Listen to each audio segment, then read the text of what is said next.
important that Duterte was elected purely because of the drug war, that he was going to end these issues of drugs in the country and end crime, and basically threw the bullet. But like while that is a part of it, and security is a big issue in many parts of the world, including the Philippines,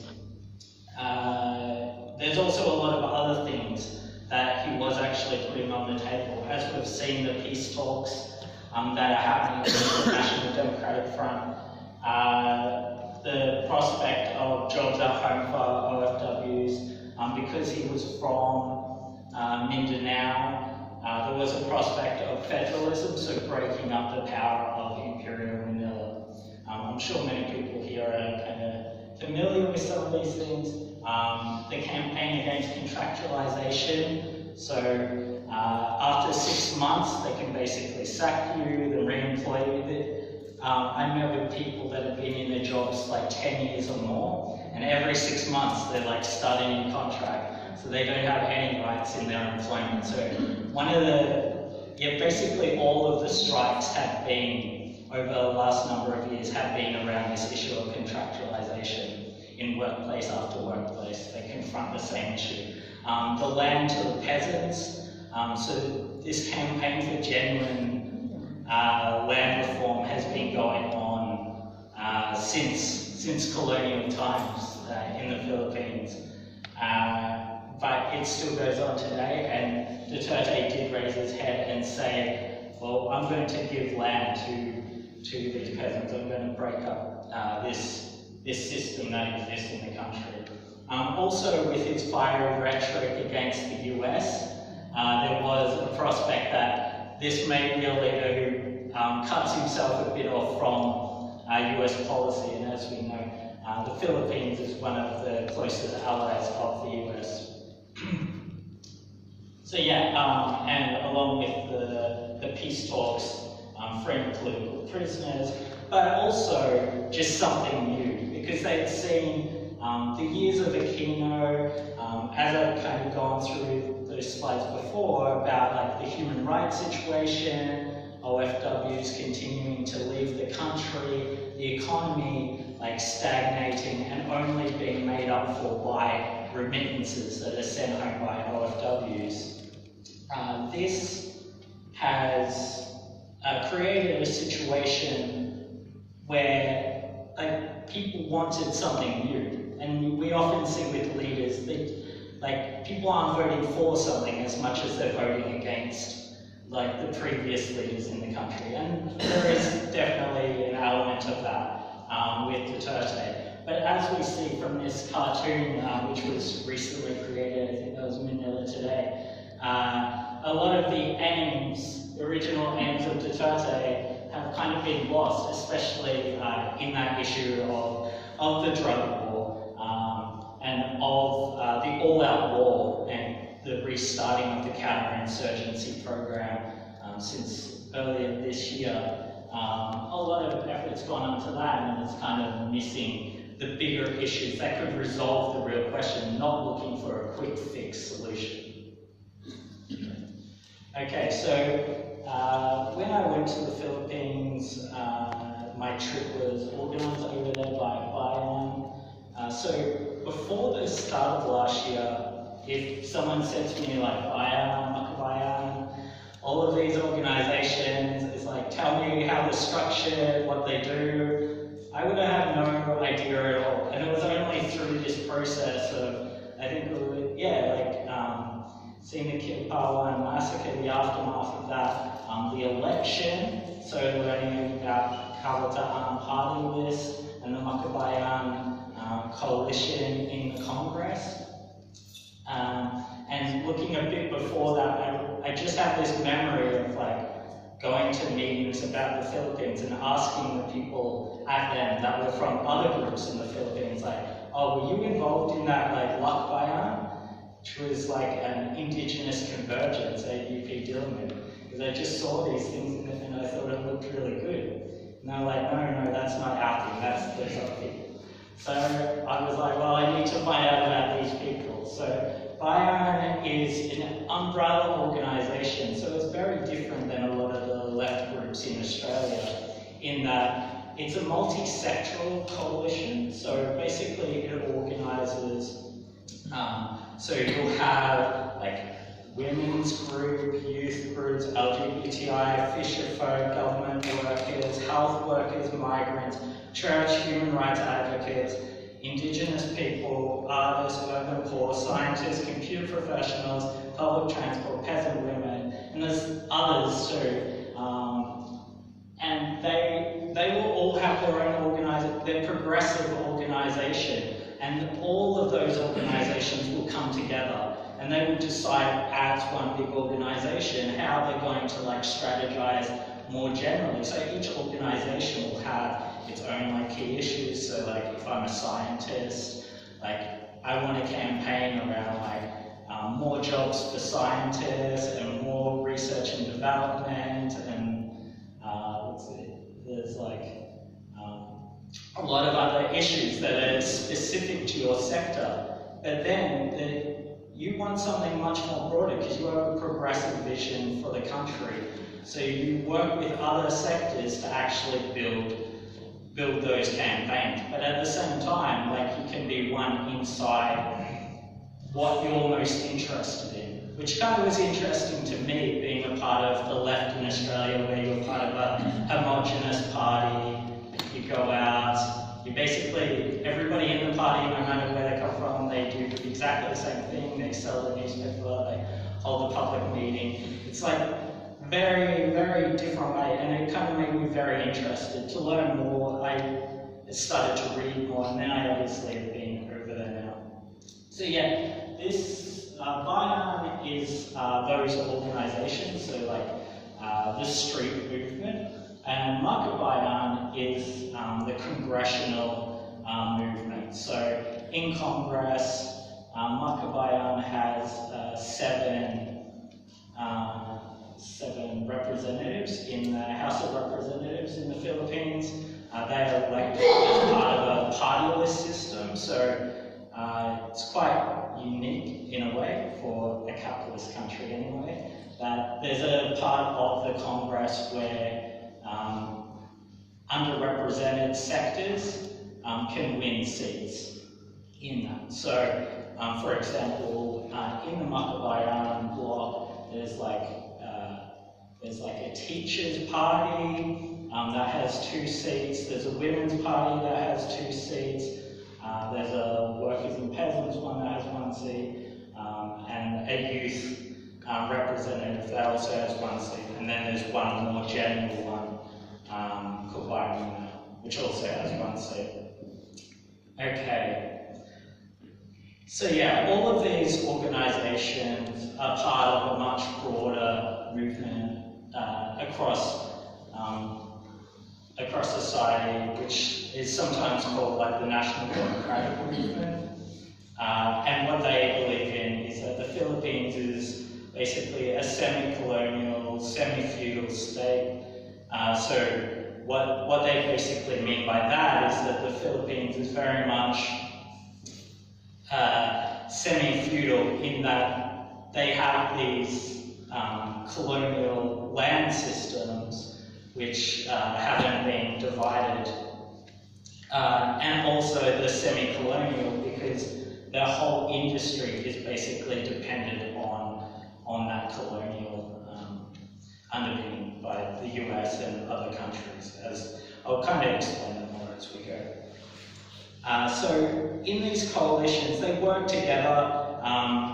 There's no they're basically all equal, but they do also see that because of this nature of society, that they should preference those struggles of the workers and peasants and try to integrate those into all of across the different sectors. So even if you are in a women's organisation or a youth organisation, you also have to be thinking about like the peasants and stuff, and they have like ways that they integrate that into their practice. So yeah, we can see through those 2 decisive sectors for the peasants, their key concern is genuine land reform, and they are represented through the KMP organisation, which is the peasant movement of the Philippines, and in Congress through Anak Pawis, who also cover workers, and workers' key demands are around getting quality jobs. So this issue of contractualisation is central to that. Also the issue of national industrialisation, to be able to actually control the industry within the country and not rely on foreign corporations to stay afloat as a country. As well as these organisations, there's also organisations that are kind of autonomous in the movement, but kind of play a role like coming in and out of the movement, which one of those is the National Union of People's Lawyers. Another one is Sinek Bayan, which is an artist group. And they also are involved in having a bunch of NGOs around labour, rural health, environment relief, and research. So what you see in these organisations is basically starting off from a very low level of doing the research to actually learn what is going on in this country. How can we assess that? To be able to actually provide, for example, quite literally with the Community Disaster Relief Committee, that they actually provide relief for the people in a lot of the country, and they run a lot of programs as a means of like reaching out to more other people. And as you'll often see in their propaganda, it's very important to serve the people. So as you hear, many of the things they do are very closely aligned to community organising. They want to get down there with the people to organise them, to help them organise themselves into collectives, getting people together to build up their confidence, so they're not just like dealing with their own little issues in this community, but they can see like what's going on in the country as a whole and really learn to fight back against that. So it's working with people from the very ground where they might not know very much about what's going on in the country as a whole, to building them up to that level.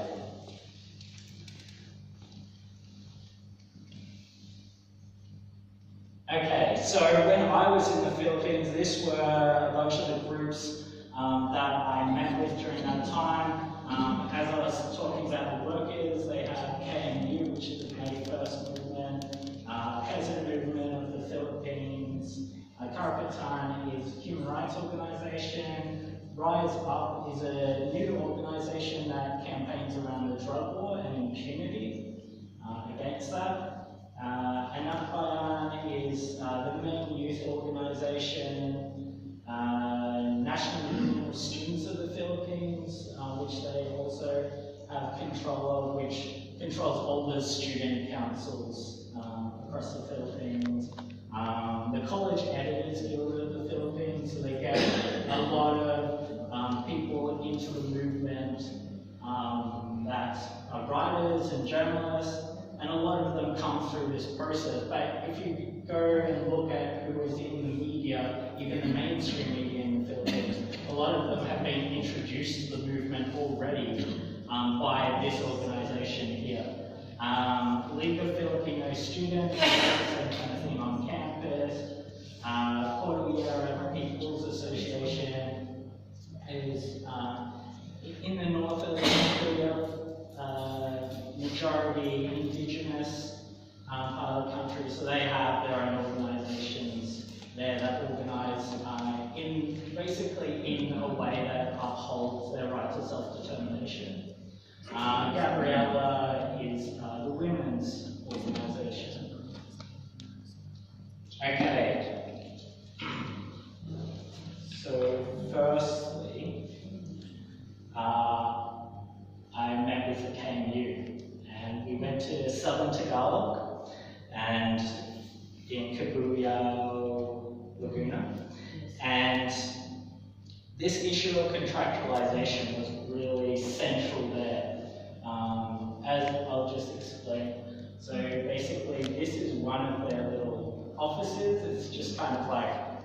You just walk past it and you think it was just like someone's like garden shed.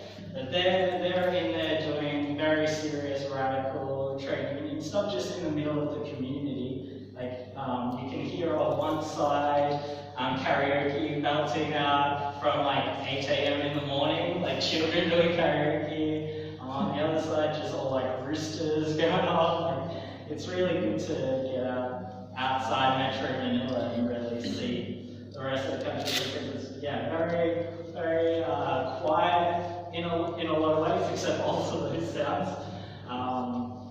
But there, it's very much a hub of radicalism at the moment, especially trade union movement there. For example, I spent a night sleeping on a picket line with some of these people over here. There was a lot more of them. It was like, it's a strike that's been going on for 7 months at the Manila Cordage Company. So they have occupied the inside of the fences of the company. They say this is quite a unique situation. Also, the company hasn't turned off the power at all. So I actually had a new experience of like going on a picket line where TVs and fridges were on. So they got very comfortable there in a lot of ways. So there in there they have like little camps. This is an example of one. But yeah, behind there there's probably like a TV and dishwashing and stuff. But yeah, all around the site there's people involved in it. You might just go on.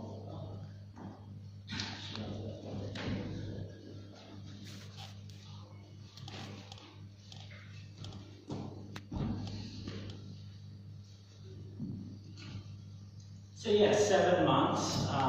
They're a company that exports rope around the world. So you'll see many of the people on the picket line will be like sleeping in a hammock that will be made in that factory. They will be playing basketball, and the hoop netting will be made in that company. So they're very resourceful in that way. So it was 400 people at the start. Now I think there's about 80 people, but then a lot more people come back. Some come back like every night because they've had to take on other work or whatever. So they will come back to the site. That site has what you see again and again is the kind of violence that's meted out against trade unionists in the Philippines. This site, they're lucky that they're actually inside the fences, so they've had trucks trying to drive straight through the fences there on like at least a couple of occasions. Some of the other struggles that are happening just in that town, like if you go into the city centre, town centre there, there's the Tanway Rum distillery. So what you've seen there in terms of violence is that actually using prison labour against picket lines at that site. And it's quite interesting because it's like dominates the centre of what is quite a small town. Like there's a couple of shops and then there's just this giant distillery. And how they describe it is that it's all basically owned by Tan, but then like there's subcontracted companies for parts of his operation. So sometimes you don't know like what fence they're going to be coming out of to try and do a delivery. One of the real struggles around that one is that like because that rum brand has quite like large popularity in the Philippines, and there's certain brands that are basically untouchable. So when they try to launch a boycott campaign, it's like very hard to get people to support that, even though they have this evidence of like using prison labour and claims of prison labour that had actually been drugged before being set on the protesters. So those are some of the issues they have to deal with. The other main issues in that area is that there is export processing zones.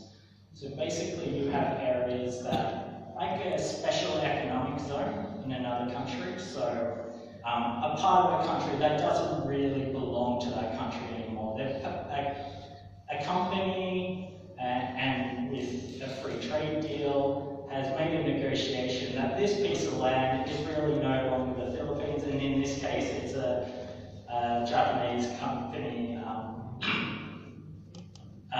and one of the outcomes of this was a massive fire.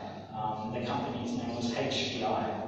People may have heard of it, people died in that, but people couldn't even access it because they had their own like fire brigade, privatized fire brigade, privatized everything. So when people wanted to actually see what was going on there's big problems with being able to, one, organize people that are inside this site, because like security in and out everywhere, especially after the fire got a lot worse than that way because they didn't want anybody in. So yeah, just to go back about KMU, being in the community, and like, for example, these people that are standing here, people that are just like, somebody, one of their organizers had gone out, like they're always trying to build links with the community. Like, oh, is there a company that's setting up over there? Are they organized? What are they doing? What are they doing? Yeah, you should come back. Like, I'll take you back to our office here. We'll sit you down. We'll tell you about your rights.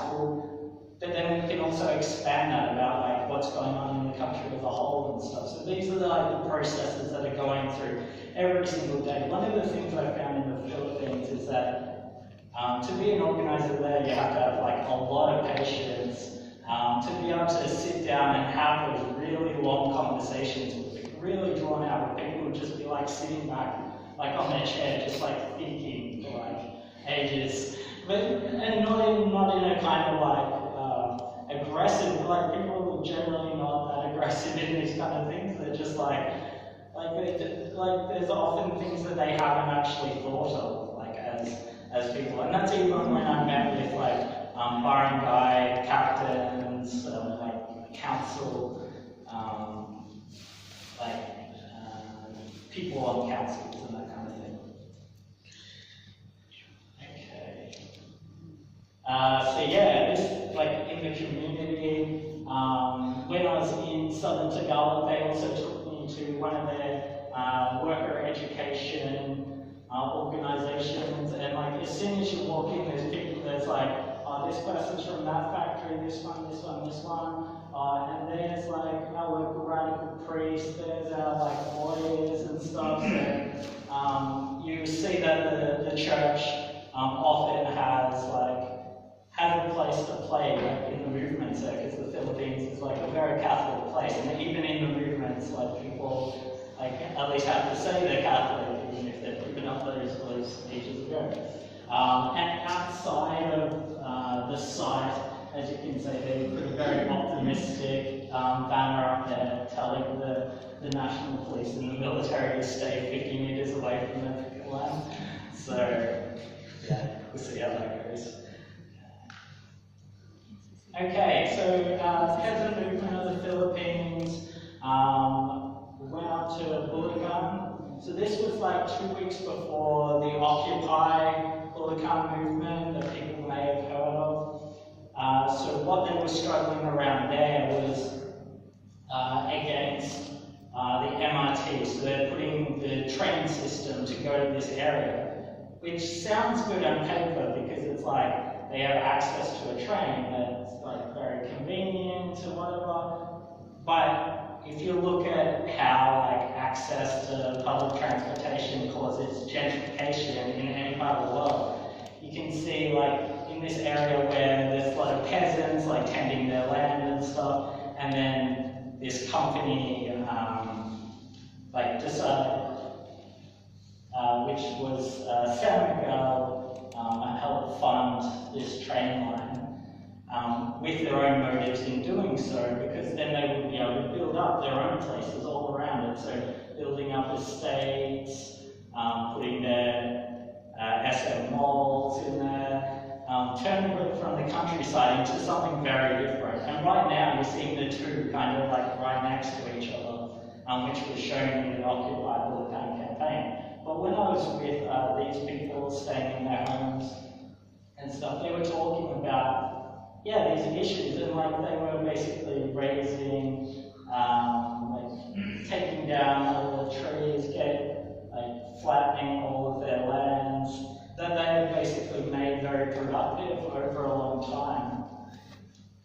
And yeah, you could see like the people from the community that I was with, they would just go and like talk to the workers that were doing a lot of this stuff. And a lot of the workers are actually affected by this stuff too. Like sometimes they get workers from other areas, so they won't know like what the issues are and stuff.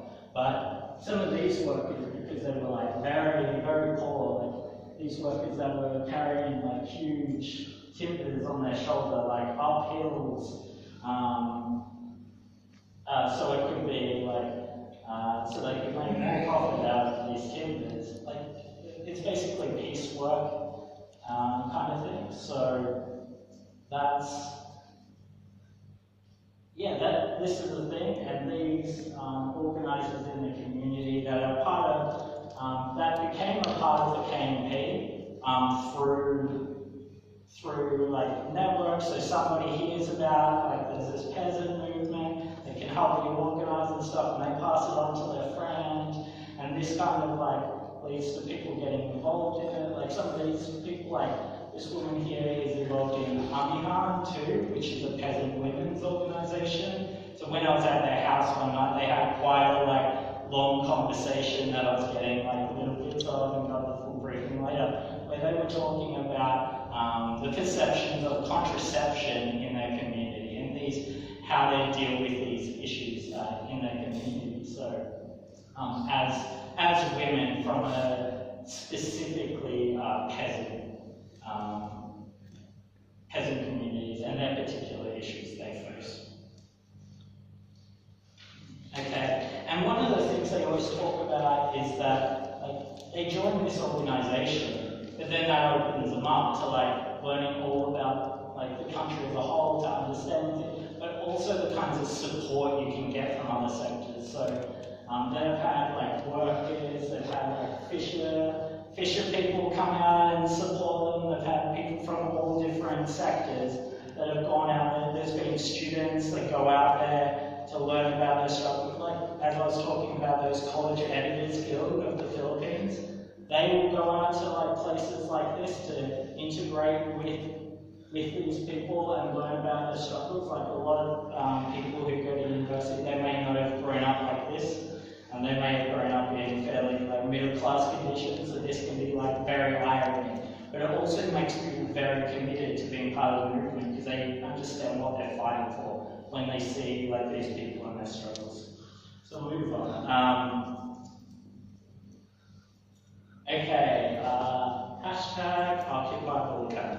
So this was quite an amazing campaign, and we hear this week that they actually succeeded, so this is like a huge win for the movement. They occupied over 5,000 homes, like over 10,000 people, and the government actually had to back down. Like, they were like, we're going to evict you all, and then they were like, then they said like, oh, we're going to check everybody's like, whether you're actually poor and all of these things. But then Duterte came out just the other day, and I was kind of waiting for him to go back on this, but he hasn't gone back on it yet, which is to actually say that they can actually stay in the homes, and now that, so this was organised by an organisation called Kadamai, which is urban poor. So as you can see, like these homes like aren't really that far from the farmlands that we talked about previously, and these lands are often like previously farmlands. So we're seeing like the urban and the rural struggle, like basically fighting on each side of that divide. And also, yeah, we can talk about the fact that through this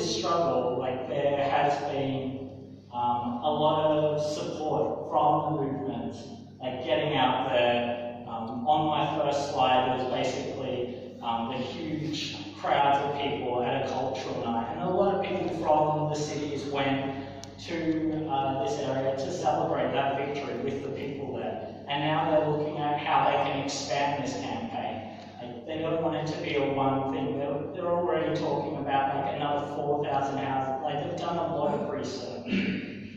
That's one thing they do very well. It's like they know what to target. And here they found these houses. They were supposed to be for the military or police, but they didn't actually want to go there because these areas are like very much like secluded from a lot of things, even from the local like police stations and stuff. So they didn't want to live there, and they were falling into disrepair. So they researched that and they fought this campaign and they won. It doesn't always happen, but this is it's been a highlight of my work anyway.